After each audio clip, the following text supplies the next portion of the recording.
memperbaiki diri sehingga kita termasuk di antara orang-orang yang selalu bertakwa dan beriman kepada Allah Subhanahu wa taala.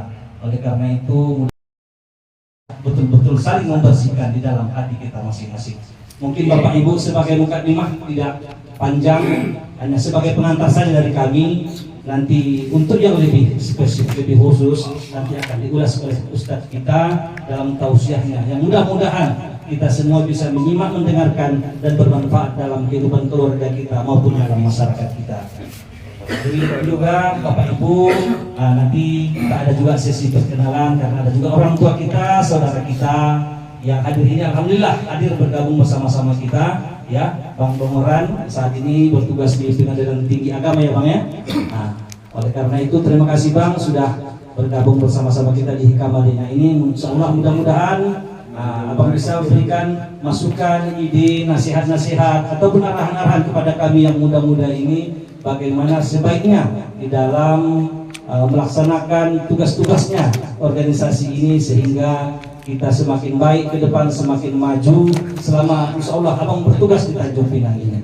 Mungkin itu saja Bapak Ibu kum sasudena yang bisa kami sampaikan. Kurang lebih kami mohon maaf. Wabillahi taufiq wal hidayah wa nasta'in. Wassalamualaikum warahmatullahi wabarakatuh. Terima kasih kepada ketua yang telah pada hari ini. Mudah-mudahan apa yang kita sampaikan tadi itu dapat bersama. Kemudian seterusnya agenda selanjutnya tausiah Islam Mi'raj sekaligus pembukaan bulan suci Ramadan yang dalam hal ini akan disampaikan oleh Mukarrom kita Ustadz M. Naim Zubairi pada bidang persilakan.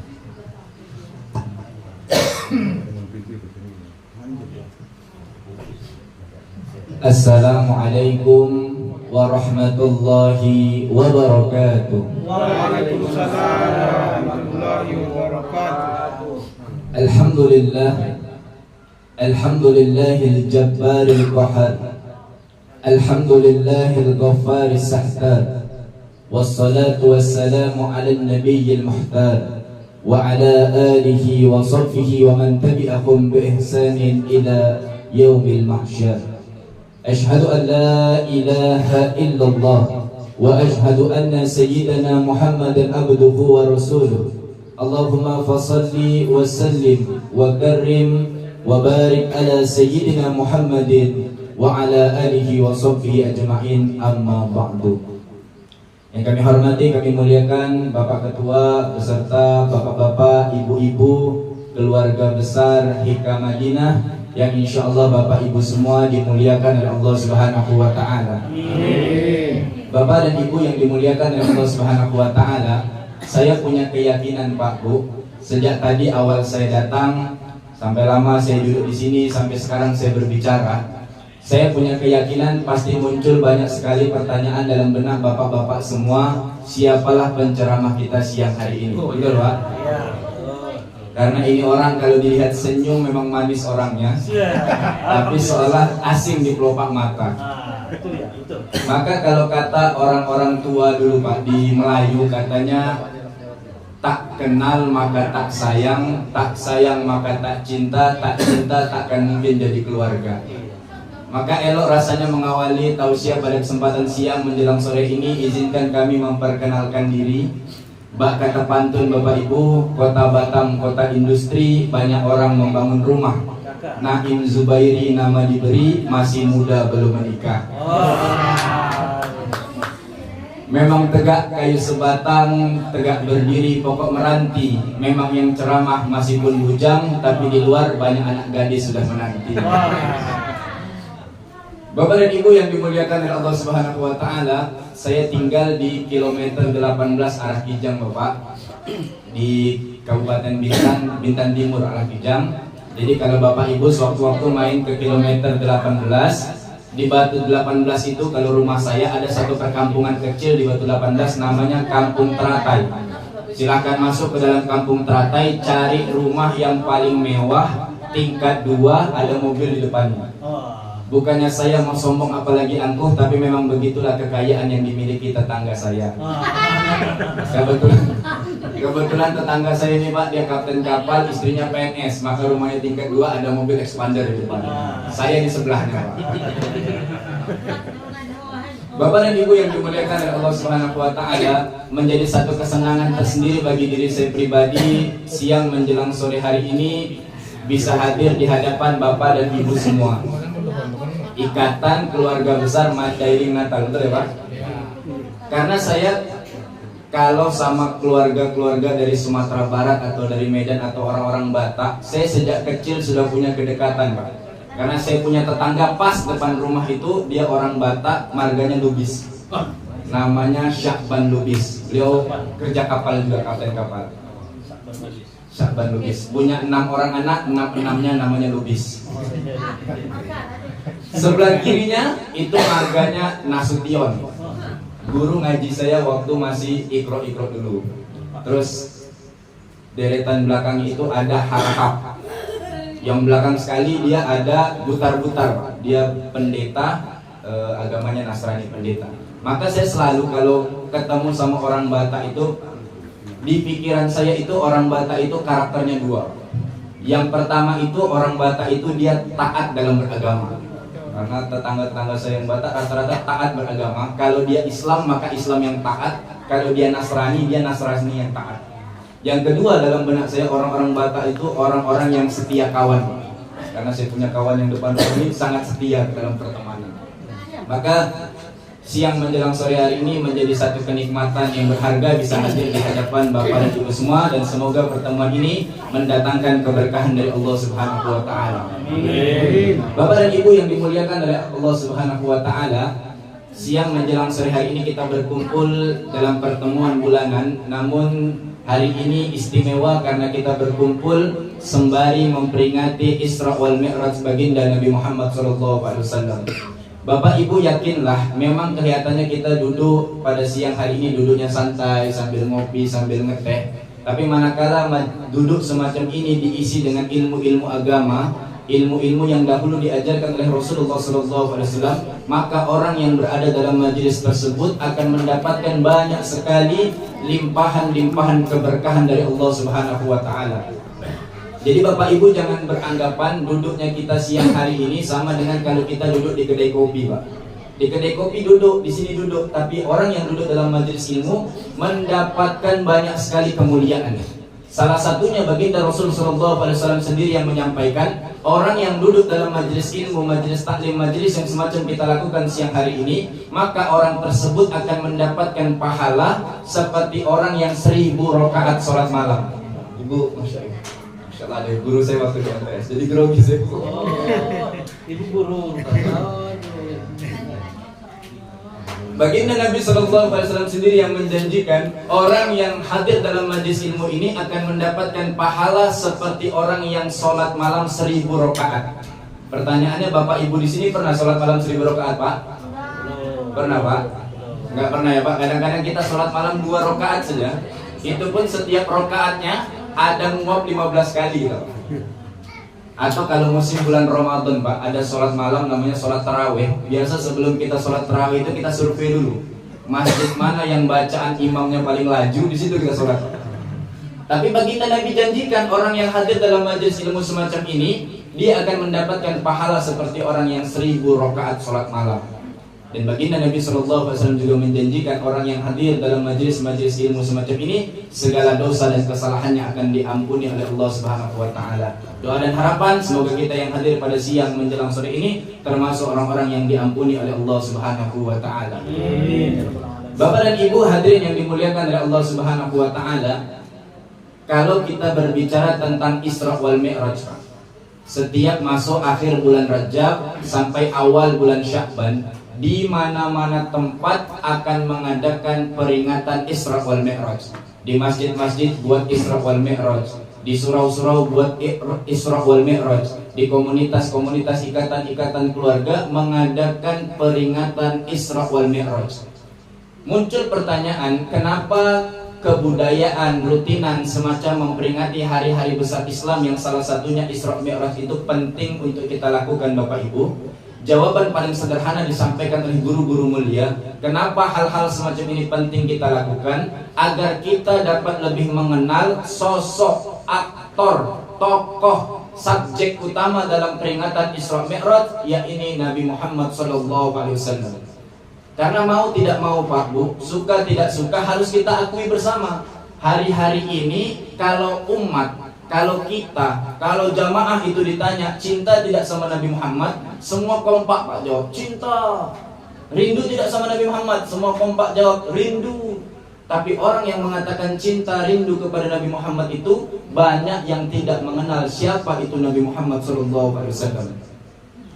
Tidak tahu siapa itu Nabi Muhammad SAW. Sebagai contoh Bapak Ibu, dulu waktu saya masih sekolah Pak Bu, masih di Sanawiyah, masih di Aliyah, biasa kalau ada acara hari-hari besar Islam itu kita undang penceramah dari luar datang ke kita punya sekolah. Kalau Ustadz datang ke kita punya sekolah itu biasa kita sambut Ustadz pakai sholawat Pak. Tala al-badru alaina. Itu dulu Pak. Sekarang saya termasuk penceramah yang sering ke sekolah-sekolah, ke SMP, SMA, sekali-sekali ke kampus-kampus. Itu saya datang jarang sekali disambut pakai sholawat. Sekarang lebih disambut gini, Ustadz, diginikan tuh. Apa ini lama saya berpikir, ternyata ini itu simbol opa-opa Korea. Kenapa begitu? Karena memang para pemuda, para pemudi, para anak-anak umat Islam, mereka lebih kenal, lebih tahu artis-artis Korea ketimbang Nabi Muhammad. Sehingga mereka lebih mengidolakan Nabi Muhammad SAW. Itu salah siapa Bapak Ibu? Boleh jadi itu salah saya, salah bapak-bapak, salah ibu-ibu yang kurang mengkampanyekan, kurang mengenalkan, kurang memberitahu siapa itu Nabi Muhammad SAW kepada generasi-generasi muda hari ini. Kadang bahkan di berbagai tempat Pak Bu, tapi itu pasti bukan jamaah Hikam Madinah. Ini di Hijam. Kadang-kadang ada anak bertanya sama mamanya Pak tentang Nabi Muhammad, bukan dijawab malah dimarah. Mak, Nabi Muhammad itu lahirnya tanggal berapa? Mak, Isra Mi'raj itu terjadi tanggal berapa? Bukan dijawab malah dimarah. Udah jangan tanya-tanya. Kalau mau tanya masalah agama tanya guru ngaji saja. Dimarah Pak, suruh tanya guru ngaji. Kadang-kadang kita kasihan sama guru ngaji kita Pak. Udah gaji dirapel kanan, rapel kiri, potong atas, potong bawah. Semua masalah pertanyaan agama ditanya sama guru ngaji. Tapi kalau bapak-bapak, ibu-ibu harus punya kewajiban mengenalkan siapa itu Nabi Muhammad SAW kepada generasi-generasi muda. Karena hari ini Bapak dan Ibu, banyak sekali pemikiran-pemikiran yang dibawa oleh segelintir orang, yang pemikiran-pemikiran itu bertujuan untuk mendiskreditkan, merendahkan kualitas Nabi Muhammad. Saya beberapa waktu lalu Bapak ada potongan video itu masuk di WA. Ada satu orang mengeluarkan satu kata-kata yang kata-kata ini indah sebagai kata, tapi maknanya sesat dan menyesatkan. Dia katakan begini, Nabi Muhammad itu manusia, kita juga manusia, maka kita dan Nabi Muhammad sama-sama manusia, sehingga kita tidak perlu terlalu memuliakan Nabi Muhammad karena sama-sama manusia. Ini kata-kata indah sebagai kata, tapi maknanya sesat dan menyesatkan. Kalau dikatakan Nabi Muhammad manusia, betul Pak. Nabi Muhammad itu manusia, tapi manusianya beda dengan kita. Nabi Muhammad itu basyarun lakal basyari. Nabi Muhammad itu manusia, tapi tidak sama kemanusiaannya dengan kita. Manusia yang paling mulia, manusia yang paling agung, manusia yang paling istimewa, itulah Nabi Muhammad SAW. Sama-sama manusia, tapi beda kualitasnya dengan kita Bapak Ibu. Contoh Pak Bu, Nabi Muhammad itu sebagai seorang manusia Bapak Ibu, Nabi Muhammad itu butuh tidur. Jadi Nabi Muhammad itu juga tidur. Tapi Nabi Muhammad kalau tidur cuman matanya saja yang tidur. Hati Nabi Muhammad tidak pernah tertidur. Maka dalam bab fikih dijelaskan, Nabi Muhammad kalau tertidur wudunya nggak batal. Kenapa? Cuman matanya saja yang tertidur, hati Nabi Muhammad tidak pernah tertidur. Kita manusia Bapak Ibu, kita juga butuh tidur. Tapi kita kalau sudah tidur, mata kita tidur, hati kita tidur, jiwa kita tidur. Bahkan kadang kalau sedang asik tidur Pak, tetangga depan rumah kelahi sampai banting piring pun tak kebangun. Sama-sama tidur, tapi beda kualitasnya. Atau contoh lain, Nabi Muhammad itu Bapak dan Ibu, sebagai seorang manusia, Nabi Muhammad itu kalau dia sedang bekerja, kalau sedang beraktivitas, kalau sedang berkegiatan, Nabi Muhammad itu berkeringat juga. Tapi keringatnya Nabi Muhammad itu harum laksana minyak kasturi. Kita kalau beraktivitas, berkegiatan, bekerja, kita juga berkeringat, Pak. Tapi keringat kita insya Allah harum juga, Pak. Cuman harumnya kita harap-harap maklum. Sama-sama manusia, beda kualitasnya.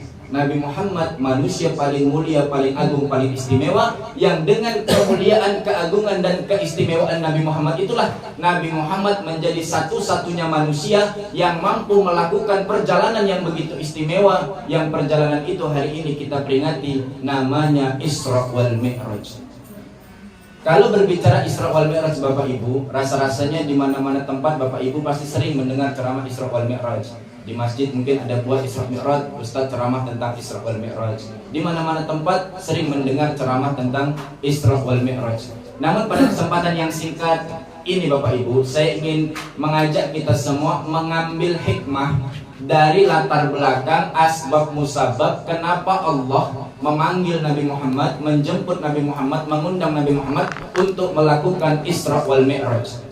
Kadang-kadang kan kalau tuan-tuan guru kita biasa langsung membahas Isra Mi'raj itu adalah perjalanan dari Masjidil Haram ke Masjidil Aqsa, naik ke langit 7, tembus ke Sidratul Muntaha. Itu benar, bagus Bapak Ibu. Tapi pada kesempatan hari ini saya ingin memfokuskan pada kenapa Nabi Muhammad dipanggil, apa alasannya, apa latar belakangnya, kenapa Nabi Muhammad bisa sampai diundang, dipanggil oleh Allah untuk melakukan Isra wal Mi'raj. Para sejarawan muslim Bapak dan Ibu mengenang waktu-waktu tahun-tahun sebelum terjadinya Isra wal Mi'raj itu disebut dalam buku sejarah tahun itu namanya Amul Husni, tahun kesedihan, tahun duka cita, tahun yang paling banyak menguras air mata Nabi Muhammad. Itu tahun-tahun sebelum terjadinya Isra Mi'raj.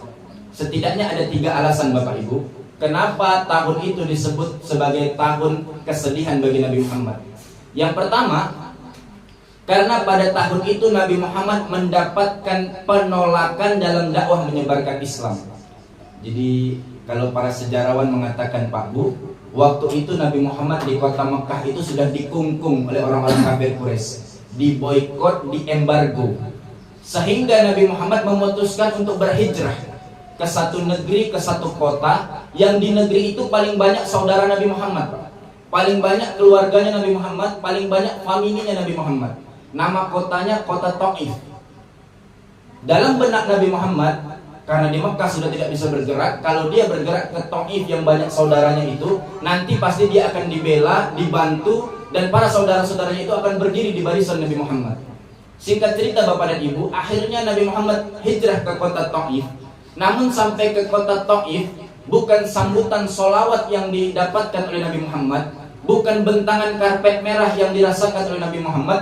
Justru Nabi kita Muhammad dihinakan, dicaci maki oleh orang-orang Taif waktu itu. Dicaci maki Pak, Nabi Muhammad datang dicaci maki, dihina, dilempar pakai batu ke muka Nabi Muhammad. Bahkan dalam buku sejarah dijelaskan, anak-anak umur 4 tahun, 5 tahun Pak, ikut melempar Nabi Muhammad dengan batu ke muka Nabi Muhammad. Singkat cerita, akhirnya Nabi Muhammad pun karena mendapatkan penolakan, terjadi duka, sedih hati Nabi Muhammad SAW. Kenapa di kota yang banyak saudaranya ini menghinakan dan tidak menerima dakwah Nabi Muhammad? Akhirnya Nabi Muhammad pun kembali ke kota Makkah.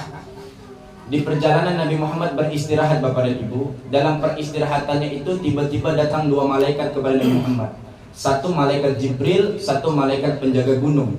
Kata malaikat penjaga gunung, ya Rasulullah, angkat tanganmu berdoa kepada Allah.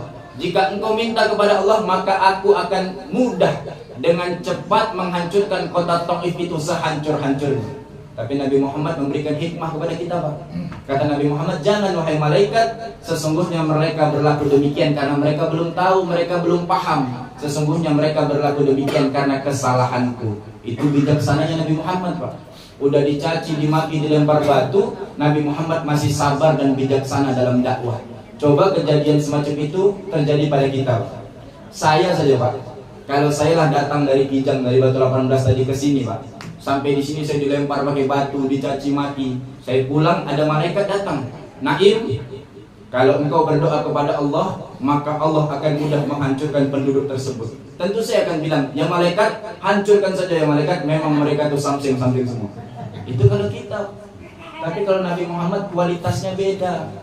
Nabi Muhammad meskipun berduka bersedih, Nabi Muhammad tetap menunjukkan kebijaksanaannya sebagai seorang dai Allah Subhanahu wa taala. Itu alasan yang pertama Bapak dan Ibu, disebut tahun kesedihan, penolakan dakwah Nabi Muhammad. Yang kedua alasannya adalah karena pada tahun itu Nabi kita Muhammad SAW ditinggal wafat, ditinggal meninggal oleh seorang paman yang paling mencintai Nabi Muhammad, namanya Abu Thalib. Abu Thalib ini paman Nabi Muhammad yang sejak kecil membesarkan, mendidik, membentuk karakter Nabi Muhammad, namanya Abu Thalib. Abu Thalib itu kalau bahasa orang Pinangnya Pak, paman yang pasang badan untuk Nabi Muhammad. Orang-orang kafir Quraisy sejak awal Nabi Muhammad dakwah itu mereka benci sama Nabi Muhammad Pak. Tapi mereka nggak berani sentuh Nabi Muhammad. Mereka nggak berani kontak fisik Nabi Muhammad. Kenapa? Karena ada Abu Thalib yang membacking Nabi Muhammad SAW, yang mana Abu Thalib ini merupakan tokoh yang sangat disegani oleh penduduk Quraisy. Maka zaman dulu Bapak, kalau orang-orang kafir Quraisy itu mau mencegah Nabi Muhammad dakwah, dia pakai lobi-lobi politik. Datang satu orang kafir Quraisy kepada Abu Thalib, dia bilang, "Ya Abu Thalib, suruh Muhammad agar tidak dakwah. Kalau dia berhenti dakwah, apa yang dia mau saya berikan. Dia mau wanita, kami berikan wanita paling cantik untuk Muhammad. Dia mau harta, kami berikan harta kami untuk Muhammad. Dia mau jabatan, kami jadikan ketua di kaum kami. Sampaikan kepada Muhammad, tapi dia harus berhenti dakwah." Akhirnya ini Abu Thalib panggil Nabi Muhammad Bapak. "Ya Muhammad, tadi orang Quraisy datang kepadaku. Dia katakan kalau engkau mau berhenti dakwah, apa yang engkau minta akan diberikan. Apa yang engkau mau akan dikasih. Mau wanita dikasih wanita, mau jabatan dikasih jabatan, mau harta dikasih harta. Kuncinya engkau berhenti dakwah," kata Abu Thalib.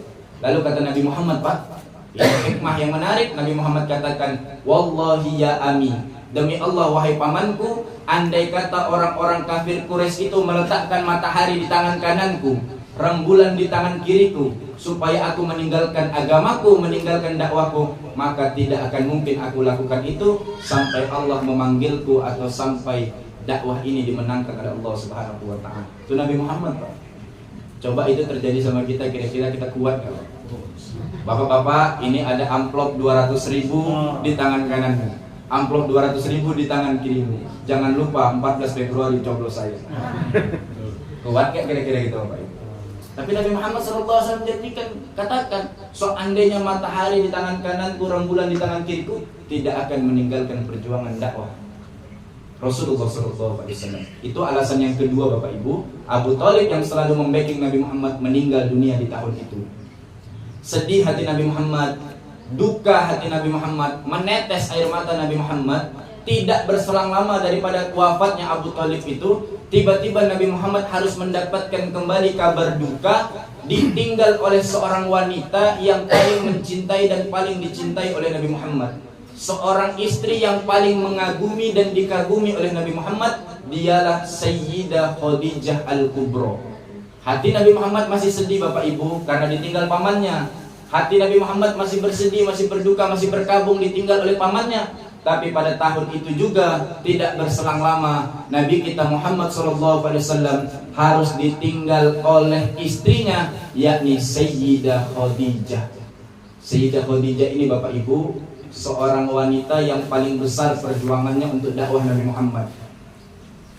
Dikisahkan dalam kitab Syirah itu, sebelum menikah dengan Nabi Muhammad Pak Bu, kekayaan Siti Khadijah itu 1/3 kekayaan yang beredar di kota Mekah itu punyanya Siti Khadijah.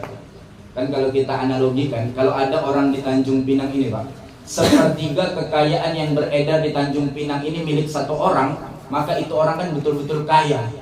Siti Khadijah begitu. Tapi ketika menikah dengan Nabi Muhammad SAW, semua harta kekayaannya diberikan kepada Nabi Muhammad untuk perjuangan dakwah menyebarkan Islam.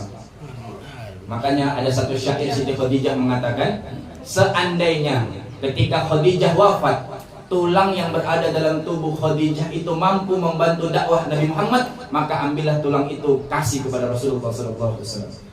Perjuangan istri yang luar biasa Bapak Ibu. Seorang wanita yang paling dicintai dan mencintai Nabi Muhammad. Indikasinya apa Pak Bu? Siti Khadijah satu-satunya istri Nabi Muhammad yang tidak pernah mengalami poligami. Istri Nabi Muhammad yang tidak pernah dipoligami dan tidak pernah dimadu itu cuman Siti Khadijah. Maka ini bisa jadi dalil untuk ibu-ibu nanti Bu. Kalau di rumah suami mulai-mulai pasang trik, tips, biasakan bapak-bapak dia pasang pakai lobby-lobby politik. Ibu, istriku, maukah engkau aku berikan satu amalan yang paling cepat membuatmu masuk ke dalam surga? Apa itu ayahku? Amalan itu adalah dipoligami. Ibu jangan mau kalah, ibu harus ada dalilnya. Apa itu dalilnya? Suamiku, ketahuilah, sesungguhnya Rasulullah tidak pernah memadu istri pertama. Jangan dikasih tahu jawabannya. Rahasia. Jadi Siti Khadijah itu memang wanita yang betul-betul dicintai Nabi Muhammad. Sehingga ketika meninggal Siti Khadijah, hati Nabi Muhammad benar-benar berduka, sedih, dan bernetes air mata Nabi Muhammad. Sehingga lengkaplah kesedihan Nabi Muhammad di tahun itu. Maka Allah sebagai Rabb yang mencintai Nabi Muhammad tidak ingin kekasihnya Sayyidina Muhammad berlama-lama dalam duka cita, dalam kesedihan. Maka Allah memanggil, menjemput, mengundang Nabi Muhammad itu hadir ke hadiratnya untuk menghibur Nabi Muhammad. Dan perjalanan itulah yang namanya Isra wal Mi'raj. Perjalanan yang panjang ditempuh dalam waktu yang singkat, perjalanan yang jauh ditempuh dalam waktu yang cepat. Isra Mi'raj namanya. Sebuah peristiwa yang hanya bisa diterima oleh iman, Pak. Peristiwa Isra Mi'raj ini bukan tidak masuk akal, tapi akal kita terlalu kecil untuk menerima peristiwa yang begitu besar. Maka untuk memahami Isra wal Mi'raj harus pakai iman dulu baru pakai akal. Karena kalau akal manusia itu dia terbatas Bapak Ibu. Akal manusia itu terbiasa berpikir harus ada sebab baru muncul akibat, harus ada asap, harus ada api baru muncul asap. Itu logika pikir manusia Bapak Ibu. Contoh, logika pikir manusia harus ada suami baru ada istri, harus ada suami dan istri baru lahir anak. Betul Pak? Itu logika manusia Pak. Tapi logika Allah nggak harus. Nggak harus ada suami, nggak harus ada istri. Kalau Allah mau bisa jadi anak. Siapa contohnya? Nabiullah Adam alaihissalatu wassalam tak punya ayah, tak punya ibu. Allah mau Nabi Adam jadi Pak. Logika pikir manusia harus ada laki-laki, harus ada perempuan baru lahir anak. Tapi logika pikir Allah nggak harus. Nggak harus ada laki-laki, cukup ada perempuan. Kalau Allah mau bisa jadi anak. Siapa contohnya? Nabiullah Isa alaihissalatu wassalam tidak punya ayah, cuman punya ibu. Allah mau jadi Pak. Itulah namanya mukjizat. Isra Mi'raj ini juga mukjizat. Maka dalam mencernanya harus menggunakan iman. Setelah iman menerima, baru nanti logika kita berpikir pelan-pelan. Ayatnya tadi jelas yang dibacakan sama qari'ah kita, diulang sama Bapak Ketua kita tadi. Subhanalladzi asra bi 'abdihi lailan minal masjidil haram ilal masjidil aqsa. Para ulama tafsir Bapak Ibu, kebetulan dulu saya kuliahnya di jurusan tafsir wa ulumil Quran. Para ulama tafsir mengatakan, jika ada satu ayat dalam Al-Quran dimulai dengan kata Subhana, Maha Suci Allah, maka dapat dipastikan kejadian peristiwa yang terkandung dalam ayat ini pasti peristiwa yang besar dan mengagumkan. Maha Suci Allah yang telah memperjalankan hambanya. Itu kata kunci dalam memaknai Isra Mi'raj Bapak Ibu. Jadi Nabi Muhammad itu tidak berjalan, Nabi Muhammad itu diperjalankan oleh Allah. Menjadi analogi sederhananya Pak Bu, kira-kira Pak Bu, mungkin nggak kalau ada semut di rumah Pak Syukur ini bisa dalam satu hari dia berpindah dari rumah ini ke Jakarta dalam satu hari? Semut bisa nggak Pak Bu? Bisa nggak kira-kira? Normal bisa, nggak bisa. Kalau pakai logika mungkin nggak bisa ya Pak, karena semut itu baru keluar sampai gang Murai 2 sana udah habis kena lindas motor. Tapi semut itu menjadi mungkin manakala dia masuk ke tas Pak Ketua kita. Kebetulan Pak Ketua kita sore ini ada dinas ke Jakarta. Maka semut yang berada dalam tas itu, Pak, jangankan 1 hari, 2 jam saja dia bisa pindah dari Tanjung Pinang ke Jakarta. Kenapa? Karena semutnya dia tidak berjalan, tapi dia diperjalankan melalui tas Pak Ketua kita. Begitu juga Nabi Muhammad. Nabi Muhammad tidak berjalan, tapi Nabi Muhammad diperjalankan oleh Allah. Kalau sudah yang memperjalankan Allah, itu pasti mungkin, itu pasti terjadi, itu pasti tidak ada yang tidak mungkin atas kehendak Allah. Terakhir Bapak dan Ibu, lantas apa hikmah yang dapat kita ambil dari Isra wal Mi'raj?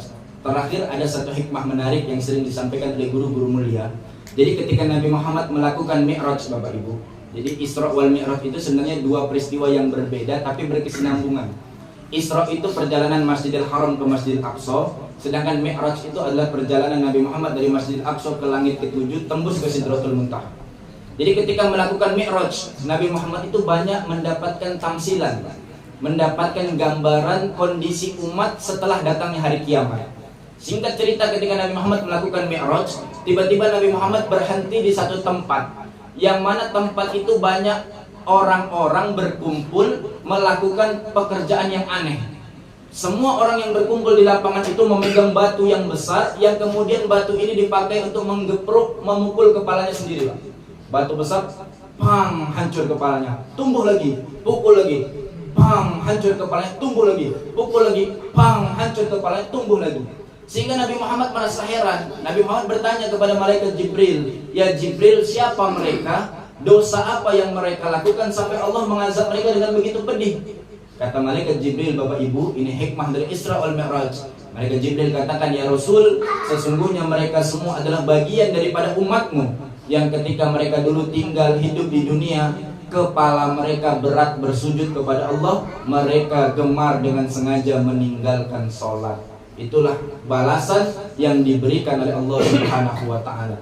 Maka Bapak Ibu, Isra Mi'raj kita siang menjelang sore hari ini bisa sukses kalau mulai hari ini kita pasang azam, pasang niat, ya Allah, saya mau memperbaiki kualitas dan kuantitas sholat saya. Berarti acara kita sore hari ini sukses, Pak. Bicara Isra Mi'raj, bicara memperbaiki kualitas sholat kita. Karena sholat itu sendiri didapatkan oleh Rasulullah manakala dalam perjalanan Isra wal Mi'raj. Memang sholat ini Bapak Ibu, jika ada satu amalan yang paling utama, maka amalan itu adalah sholat. Karena sholat itu ciri khas, karakter. Setiap kelompok itu pasti punya karakternya masing-masing, Pak Bu. Jadi bapak-bapak tadi, orang Mandailing Natal, karakternya ya berbahasa Mandailing Natal. Kalau saya mengaku sebagai orang Mandailing Natal, tapi saya tidak bisa berbahasa Mandailing Natal, berarti saya bukan orang itu. Karena itu karakternya. Kalau ada orang bilang saya orang Jawa, maka kita bisa percaya dia orang Jawa kalau dia bisa berbahasa Jawa. Kalau ada orang mengatakan saya orang Melayu, kita baru percaya dia orang Melayu kalau dia bisa pakai pantun, Pak. Karena kata orang tua dulu, apa tanda sebatang kayu hendak dipakai menjemur katun. Apa tanda orang Melayu kalau bercakap dia berpantun. Apapun jenis pantunnya, kalau orang Melayu mesti pandai, Pak. Misalnya pantun-pantun tipis, burung gelatik dimakan buaya, adik cantik abang yang punya, nah itu pantun juga. Pantun-pantun gimana pun, kalau dia Melayu dia pasti bisa pantun. Islam sebagai sebuah agama, karakter ciri khasnya itu ada pada sholat. Inna bainar rajul wa bainar syirki wal kufri tarkas sholat. Membedakan Islam bukan Islam, Muslim bukan Muslim, Muslimah bukan Muslimah, terdapat pada sholatnya. As-sholatu imaduddin. Sholat itu tiang agama. Yang mengerjakan sholat mendirikan agama, yang meninggalkan sholat merubuhkan tiang agama. Dalam riwayat lain Nabi menganalogikan dengan mudah, jika amalan manusia diibaratkan satu tubuh, maka sholat itu adalah kepalanya, dan amalan lain adalah anggota tubuh lainnya. Mohon maaf Bapak Ibu, kalau ada satu orang manusia dia tidak punya kaki, mohon maaf, dia masih punya potensi hidup, Pak. Kalau ada satu orang manusia dia tidak punya tangan, mohon maaf, dia masih punya potensi hidup. Tapi belum ada cerita dan sejarahnya seorang manusia bisa hidup tanpa kepala. Atau nanti ibu-ibu malam di rumah, Bu, kalau ada orang ketok-ketok pintu tidak punya kaki, tidak punya tangan, ibu biasa saja. Tapi coba yang ketok-ketok nggak punya kepala, tentu ibu-ibu kita teriak-teriak. Itulah sholat dalam Islam, ibarat kepala bagi anggota tubuh. Maka amalan yang harus diutamakan, diperbaiki, diistiqomahkan adalah sholat kita. Sholat memang dia wajib, Bapak, tapi tetap dalam Islam itu selalu ada kemudahan. Para ulama membagi waktu sholat kepada 3 hal, Pak. Yang paling bagus, yang paling harus sholat di awal waktu. Habis azan, qomat, kita sholat. Kalau tidak bisa, barangkali ada kesibukan yang tidak dapat ditinggalkan, boleh di waktu tengah. Kalau tidak bisa di waktu tengah, boleh di waktu akhir. Yang penting sholat tetap dikerjakan. Sholat itu rukunnya berdiri. Tapi kalau tidak bisa berdiri, dia boleh duduk saja, Pak. Kalau tidak bisa duduk, boleh sambil baring saja. Kalau tidak bisa sambil baring, boleh cuma sekedar pakai isyarat saja. Kalaupun pakai isyarat tak bisa, kita bawa ke masjid, kita sholatkan sama-sama. Tidak meninggal, wajibun ya. Tapi dalam keadaan apapun wajib sholat. Maka terakhir, Guru mulia Habib Umar bin Hafiz mengatakan, jika kalian ingin berhijrah memperbaiki diri, tapi bingung mulainya dari mana, maka mulailah dari memperbaiki sholat kita. Kalau sholatnya sudah baik, nanti Allah akan memperbaiki kehidupan yang lain, Pak. Inna sholata tanha anil fahsya wal munkar. Sholat akan mencegah kita perbuatan fahsya, perbuatan munkar, perbuatan yang keji, dan perbuatan yang tidak disukai oleh Allah. Maka kalau mau hijrah, bingung, mulainya dari sholat saja. Ustaz, itu ada dia sholat tapi masih melakukan maksiat, tidak apa-apa, Pak. Yang penting sholat. STMJ kalau kata orang, Pak. Sholat terus, maksiat jalan. Yang penting sholat buat. Nanti kalau sholatnya sudah istiqomah, sholatnya sudah baik, pasti Allah akan memperbaiki kehidupan, amalan, dan kehidupan kita yang lebih baik di kedepannya. Karena itu janji Allah. Kalau Allah sudah berjanji, pasti Allah tidak akan mengingkari. Bapak dan Ibu yang dimuliakan oleh Allah Subhanahu wa taala, barangkali mungkin demikian apa yang dapat kami sampaikan. Karena saya pengalaman, Pak, kalau ceramah-ceramah begini memang setiap tempat dia pasti ada perbedaan-perbedaannya. Karena memang biasa sebagai penceramah itu kita diundang di 3 tempat saja. Yang pertama itu biasa acara akikah. Acara akikah ini bisa, Ustaz, besok datang acara akikah anak saya, Ustaz sambil ceramah ya. Cuman kalau kita ceramah akikah ini tak boleh panjang lebar, Pak. Karena kalau kita ceramah akikah panjang lebar, di saat kita sedang asik ceramah, mata jamaah udah tajam melihat bulu kambing. Ceramah akikah tak boleh panjang. Biasa itu ada yang kedua itu acara walimah, Pak, atau acara pernikahan. Saya pernah ditawari, tapi saya selalu menolak, Bapak Ibu, karena saya tidak ingin ketika saya ceramah tentang pernikahan nanti di luar jamaah bisik-bisik. Alah, dia ceramah tentang nikah, dia aja belum nikah. Dan yang ketiga itu biasa acara-acara pertemuan-pertemuan bulanan semacam ini, Bapak Ibu. Dan pertemuan semacam ini juga tidak perlu panjang lebar, karena saya yakin Bapak Ibu setelah ini ada kegiatan-kegiatan kelompok, barangkali ada perbincangan-perbincangan menyambung tali silaturahim. Maka demikian yang dapat kami sampaikan. Orang-orang tua berpesan, orang daik balik ke daik, karena di daik banyak warisan. Yang bicara baik, yang mendengar baik, tapi yang lebih baik yang mengamalkan. Jikalau gading tentulah retak, jikalau lautan tentulah berombak, jikalau ada salah yang tampak, mohon maaf kami kehendak. Wallahul muwaffiq ila aqwamit thoriq, ihdinas siratal mustaqim. Assalamualaikum warahmatullahi wabarakatuh. Waalaikumsalam warahmatullahi wabarakatuh. Luar biasa Ustaz kita ini, kalau sudah berpantun. Nah, ini kita nih orang Mandel ini kita juga biasa berpantun walaupun bahasa daerah. Nah, tapi kali ini kita berpantun pakai bahasa daerah supaya Pak Ustaz juga ngerti, ya kan? Nah, kita balas nih Ustaz nih. Nah, baju Ustaz terbuat dari kain katun, ke baju dijahit di rumah Pak Solah. Karena Ustaz sudah mulai berpantun, kami juga tidak mau kalah. Ya kan? Kapak bukan sembarang kapak, kapak dipakai membelah kayu. Batak bukan sembarang batak, kami sudah bagian dari orang Melayu. Iya kan? Nah, bulan Ramadan, bulan puasa, disambut gembira orang beriman. Ceramah Ustaz luar biasa, mudah-mudahan bisa dijadikan sebagai pedoman. Dan Ustaz kita ini juga ini sebenarnya ini sudah menjadi bagian orang Melayu, sudah belajar berpantun juga. Karena di kampung kita berpantun juga Ustaz, cuma pakai bahasa Mandailing. Nah, gitu Ustaz ya. Oke, lanjut ke Ketua. Oh iya. Bismillah. Assalamualaikum warahmatullahi wabarakatuh. Waalaikumsalam warahmatullahi wabarakatuh. Mohon izin keluar dari pembahasan. Saya tidak menambahkan ceramah Pak Ustaz tadi. Sungguh seperti itu tidak saya miliki. Tapi tadi Pak Ustaz mengatakan kalau tidak pulang orang non nikah. Pak Ustaz tak mau, benar belum nikah. Oh, ini serius nih. Serius ya. Karena menikah tidak mau ceramah tentang masalah nikah. Dan kalau diminta orang proposal ceramah tentang mati, ya kita saya belum mati.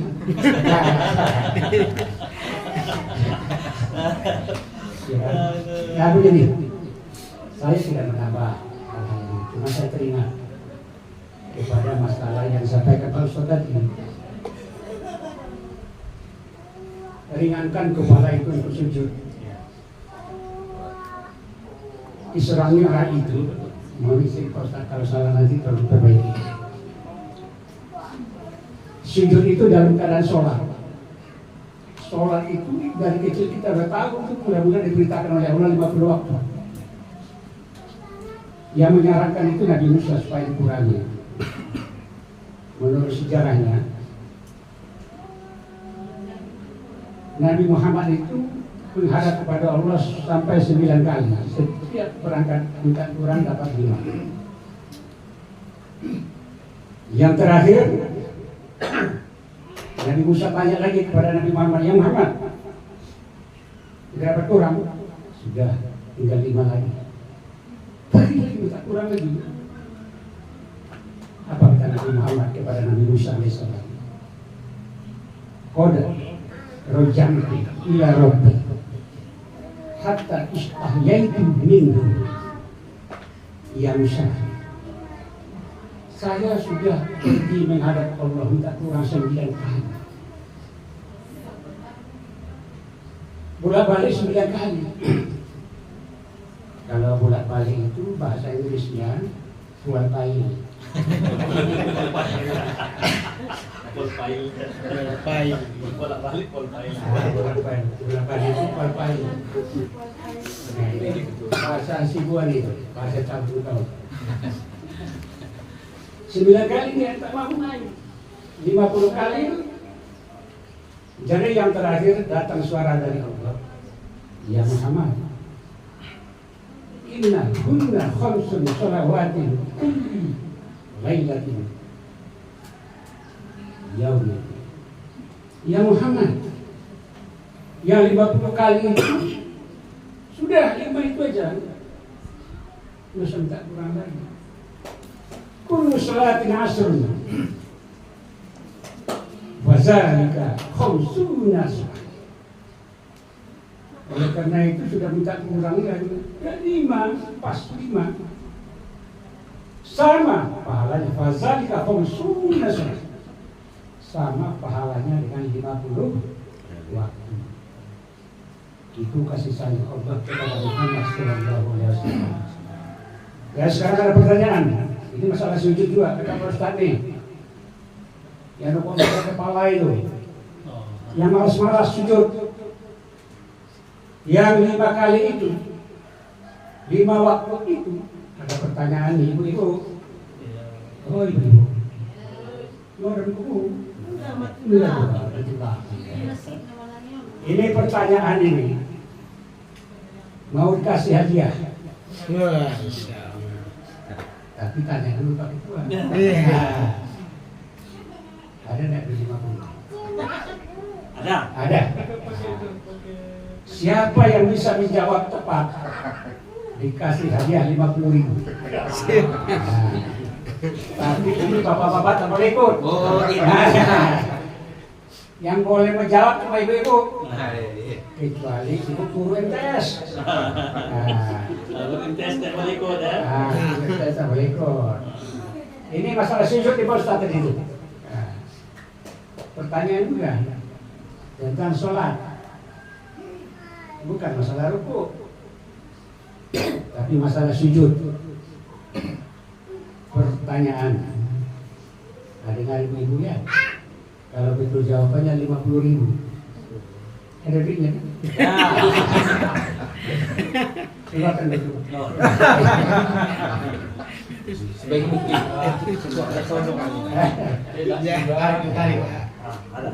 Usah yang merah itu, yang ini.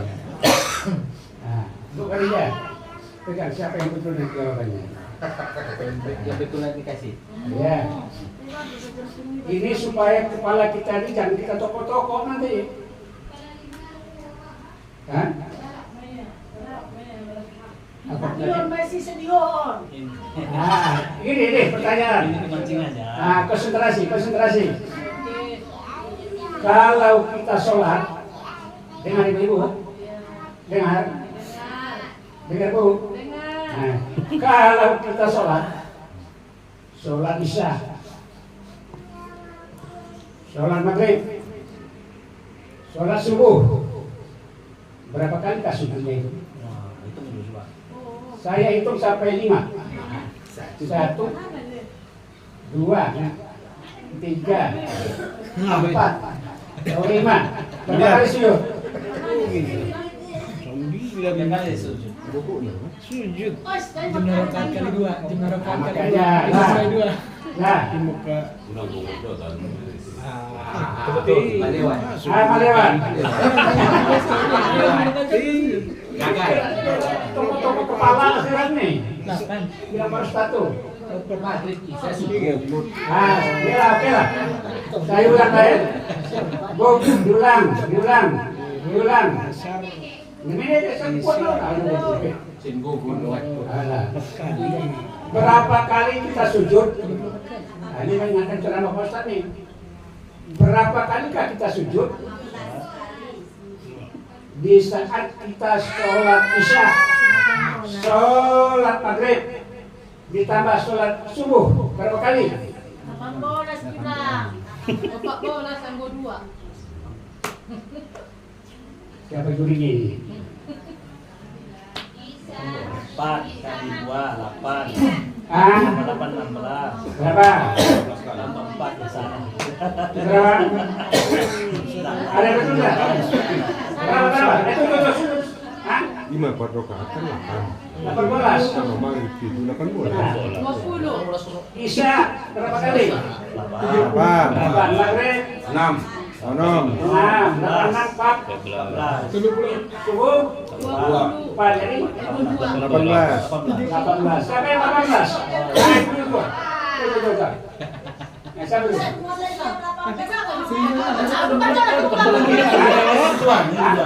Siapa? Teman itu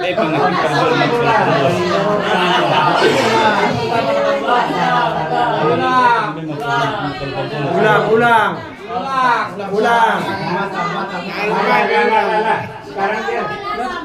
Sekarang dia dapat 14. Betul. Pas. Aduh, lebih sini 50 naik. dari bendahara. Bentar dulu. Ini penghabisan nih. Ya, bendahara. Ini bendahara nih. Ini Kenyo. Kakak. Oh, kamu bilang gitu ya? Alhamdulillah. 18. Nah, ini yang penghabisan nih. Ada bendahara nih. Nah, ini. Tio, syukur Tio. Lah.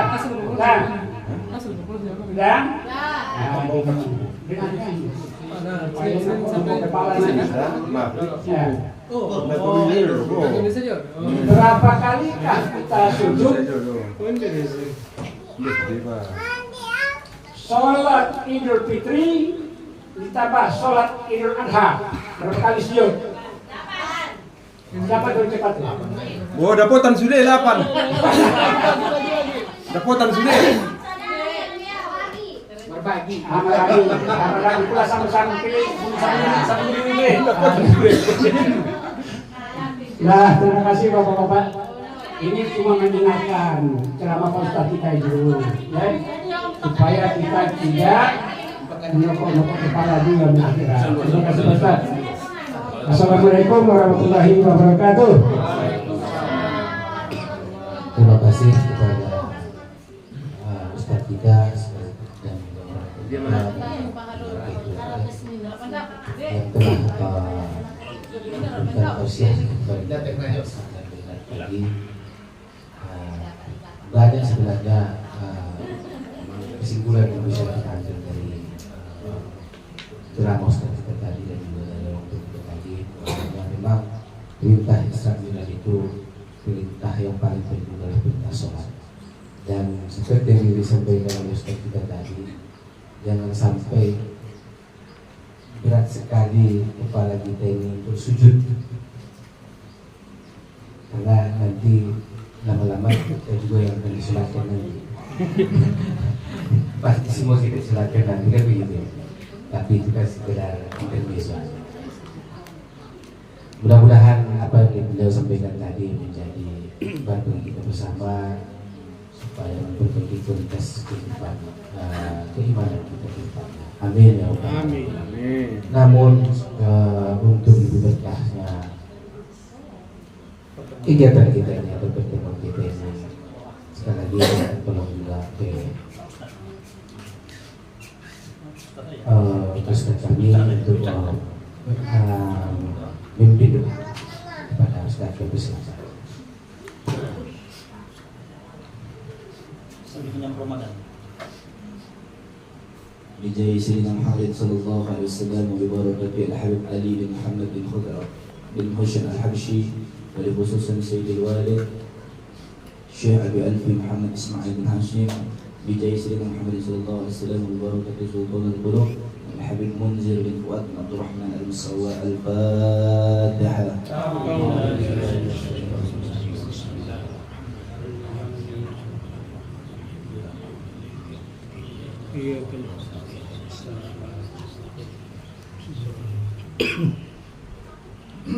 أعوذ بالله من الشيطان الرجيم. بسم الله الرحمن الرحيم.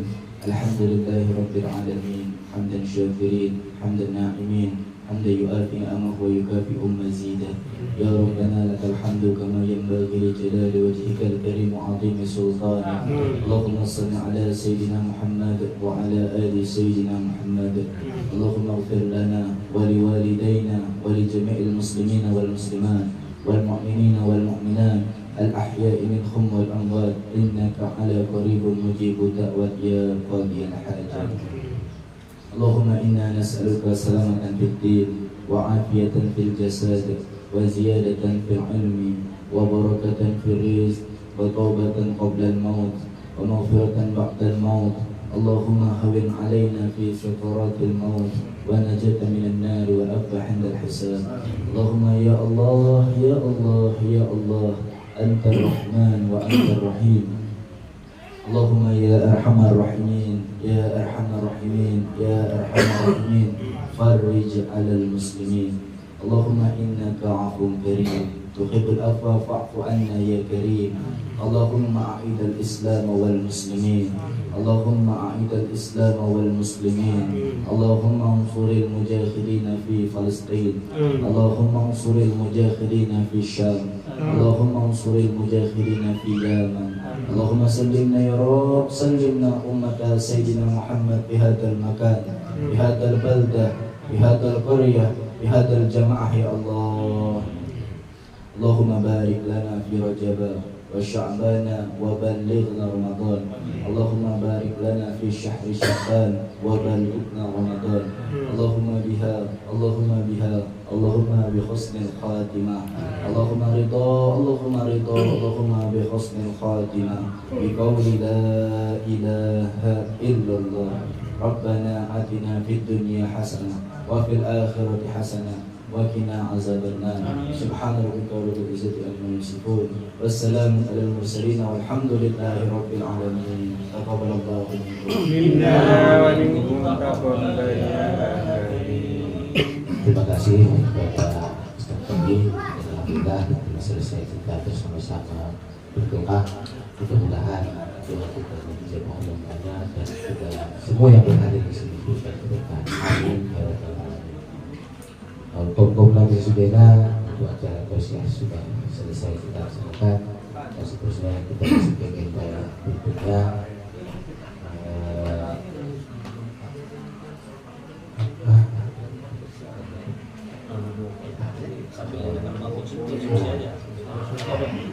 Sambil konsumsi berjalan kita bicarakan masalah yang telah kita sampaikan pada bulan yang lalu, yaitu untuk acara nikah bersama.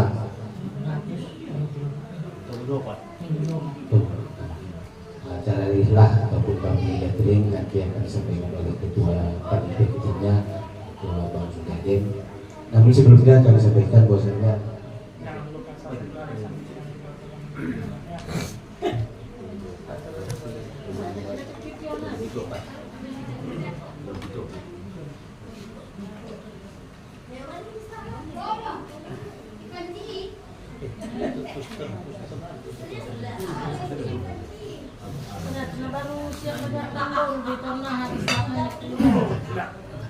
alhamdulillah impak anak yatim kita pada siang hari ini terkumpul sebesar 374 ribu.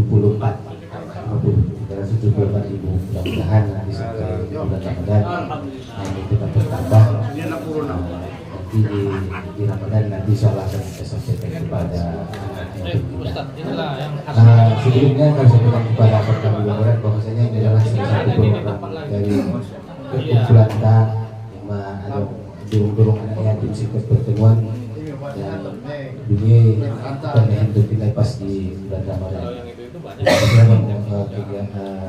Program kami kurban. Alhamdulillah untuk tahun cukup saja, tapi saya dengar untuk lagi kurban kita mudah-mudahan untuk kita sampai di waktu yang jika kurban dia mengganggu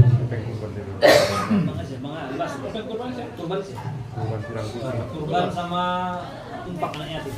Kurban.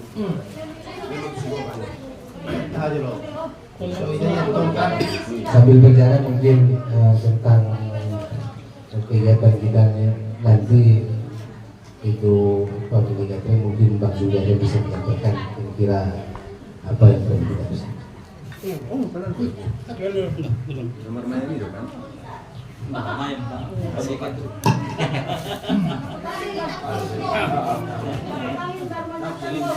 Assalamualaikum warahmatullahi wabarakatuh. Waalaikumsalam.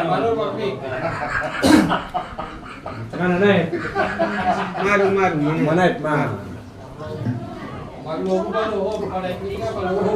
hasil musyawarah di pengurus Kabupaten lewat 5 mengenai acara menyambut bulan Ramadan. Kita akan membayar family catering.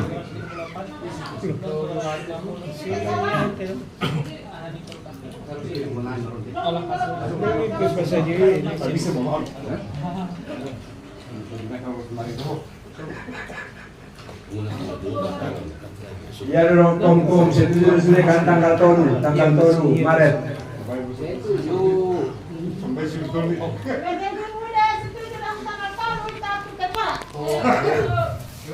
Kalau anda setuju, saya baca Pak Bendahara.